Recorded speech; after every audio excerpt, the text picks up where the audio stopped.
Oh, sorry, this is going to take me a minute. Is that all right?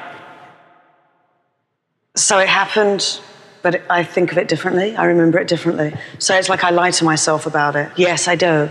So actually, this is way back when I was born. So I was born and I was sent straight to an orphanage. This is a true story. And I remember, well, I think I remember being there and having Christmas there and having toys and being happy, and then somebody coming to pick me up. But actually, I realized about 3 or 4 years ago that I really hate Christmas. And I was talking to my therapist and also my mother about it. And I realized that the reason why was because there wasn't any toys that Christmas and there wasn't any people. I was there just amongst these cribs of babies waiting for parents. And I stayed there for 3 years, actually. I just lied to myself for 42 years. It's pretty sad, right? Oh, sorry, this is going to take me a minute. Is that all right?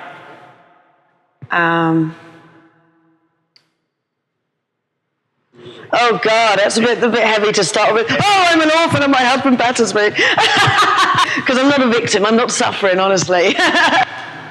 A more recent memory of kind of lying to myself again, really?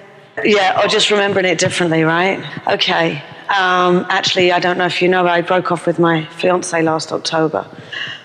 But how I remember it is that we had a good night. I went home, we had an argument, and I didn't go to the hospital. And he stayed there that day.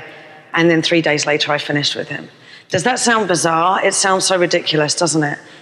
But I really did keep lying to myself for a while because I considered getting back with him, which is absolutely fucking stupid. But I guess I just didn't want to believe that after 6.5 years, a year from marrying somebody, that they could just lose the plot like that. I'm still trying to remember it not as it really was, though. I'd like to not remember him as being that crazy, battering person. That was the last moment I saw him. Is that okay? Okay. I feel kind of stupid. I feel a bit of a victim here. So I can't hold back, but it takes me a minute to kind of collect, especially trying to remember things that, there's a lot of things that you want to remember differently. And do you know what I mean? It's a really interesting way of thinking about it. So yeah, there was one thing from way back when and then one more recent, but I don't know. Is that all right? Do you want something different apart from 2 victim stories?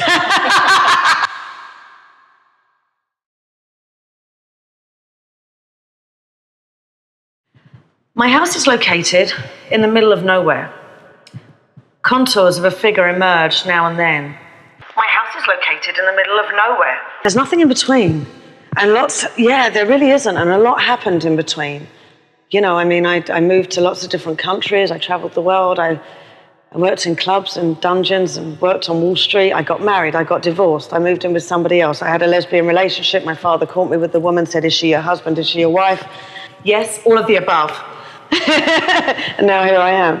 So all those things were okay, kind of remembering as they were, even some of the bad stuff.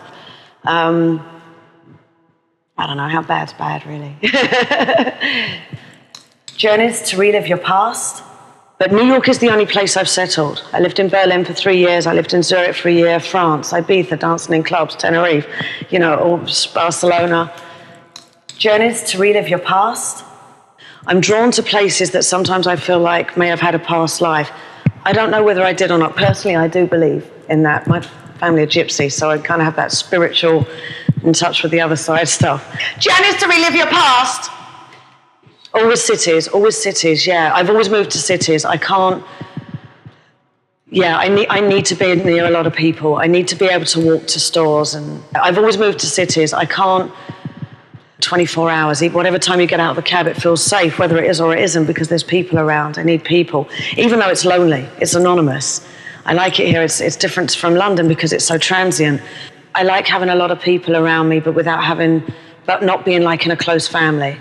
So, where I grew up was a big family, and as I said, hated those family Christmases and stuff. I like New York particularly because you can be who you want to be here, but still feel like you're part of some kind of big family, which it's not really. It's just a big group of people that are anonymous, but you can pull bits and pieces out of people or find one that you can kind of akin to as you move along. Journeys to relive your past, journeys to recover your future.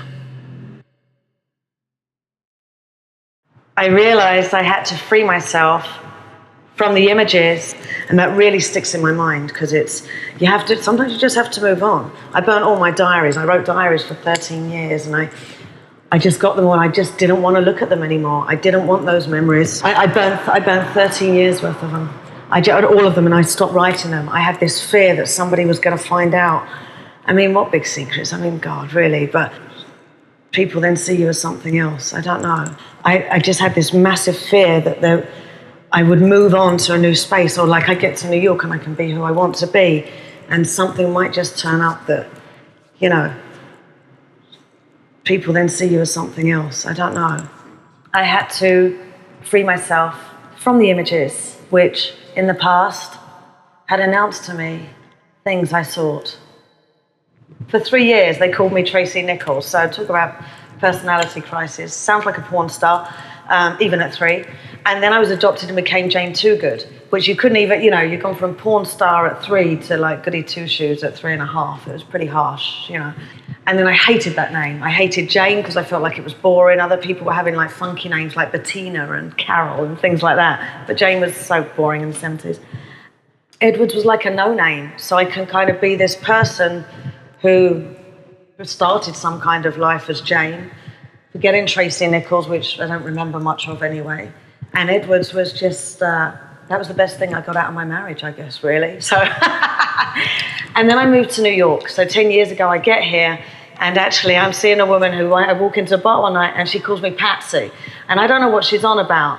So I ring my mother. I said, this girl keeps calling me Patsy. And my mother says, is that cocaine snorting, champagne swilling woman on champagne swilling woman on Absolutely Fabulous? I'm like, yeah, probably. She's like, I guess that figures. So that's where, not saying that I'm like that, but that's where Patsy came. So New York, I became Patsy Fabulous.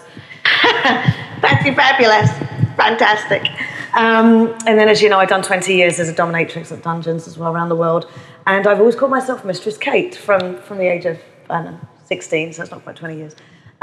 So 15, 16, Mistress Kate. And at 18, finding my biological family, I find this sister who's 17 years older than me, the only one that came to the hospital to see me and pick me up before I went to the children's home. And her name's Kate. And she has the same haircut, the same earrings, the same bad fake nails, all the bling, a tattoo in the same place, the same colour eyes. We even had the same glasses on. And that's crazy, yeah. So that was Kate. So I'm still in touch with her now. So it was almost like we had this kind of homing pigeon thing to get in touch. So even though we don't share the same mother. Yeah.